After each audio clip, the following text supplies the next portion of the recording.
In the summer of 1959, a group of American friends set out on a journey to the Soviet Union, curious to explore the communist country that had been shrouded in mystery and propaganda for so many years. They were young and adventurous, eager to experience a world that was entirely different from their own. The journey to the USSR was not an easy one, especially for Americans during the height of the Cold War. The group had to navigate through a complex web of bureaucratic red tape and government regulations just to obtain their travel visas.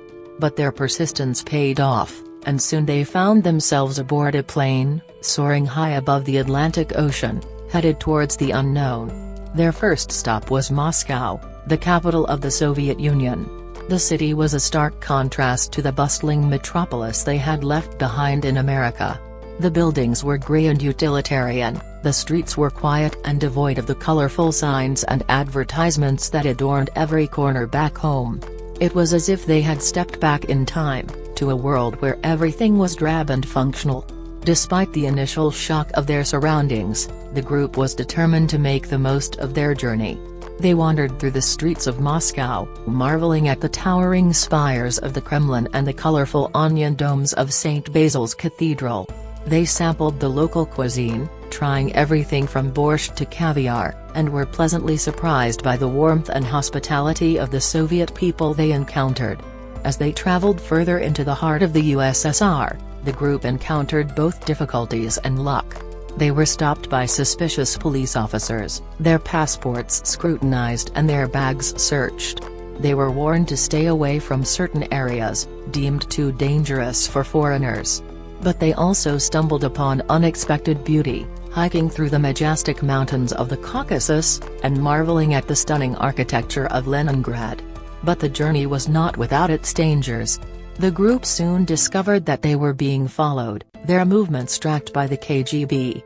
They had been mistaken for spies, and their innocent curiosity was now seen as a threat to the Soviet regime. They were forced to go into hiding, traveling under false identities and avoiding contact with anyone who might be a government informant.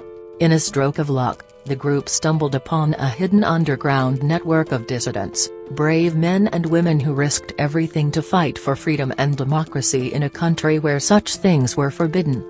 The dissidents took the Americans under their wing, teaching them about the harsh realities of life under communism and showing them the secret hideouts and safe houses that they used to evade the watchful eyes of the KGB. It was during this time that the group first heard of Khrushchev's corn, a curious new crop that was said to be taking the Soviet Union by storm. They were skeptical at first, wondering how a simple vegetable could cause such a stir. But as they learned more about the crop, they began to understand the significance of Khrushchev's corn. The corn was a symbol of the Soviet Union's push towards agricultural self-sufficiency, a key component of Khrushchev's ambitious plan to modernize the country and catch up with the West.